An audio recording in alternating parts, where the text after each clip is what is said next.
دا خو شروعات دي. یوه خبره ښکاره ده د پاکستان په 80 کلن تاریخ کې دا لومړي انتخابات دي چې یو مخ ټولو پارټیانو ولیدل چې دې کې درغلي شوي.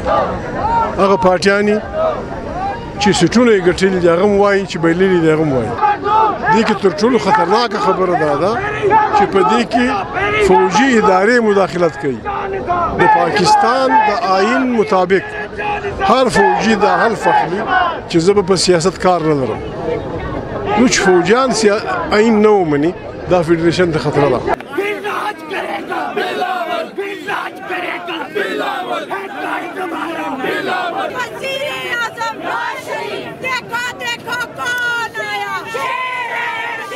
احتجاجونه دا چې زموږ په حق ډاکه پریوتې ده چې ډاکه راشي غل راشي نو خلک راپاسي کور خاوند راپاسي د کور خاوندان رو راپاسي نور خارو کې متاسو ګوره دا تاریخ ټول ملک کې خوريږي.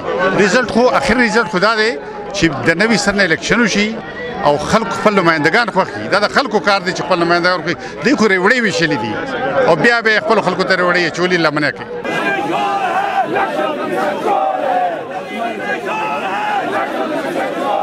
مختلف پارټونه خلک مو په اول ځل په تاریخ کې نو جدا سره غونډ شوي دي او خپل احتجاج د الیکشن کمیشن مخکې ریکارډ کوي او هغه اظهار کوي چې موږ په دې خبره پوه یو چې څه شي موږ سره ظلم شوی او زیاتې شوی.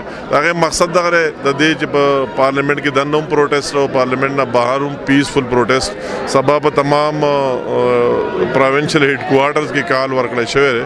سبا هلته هغې هم کېږي پروټیسټ احتجاج به کېږي. دغه یو سلسله او دغه یو میسج ورکول چې قوم په دې خبره ټول پوه دی چې زیاتې شوی ظلم شوی.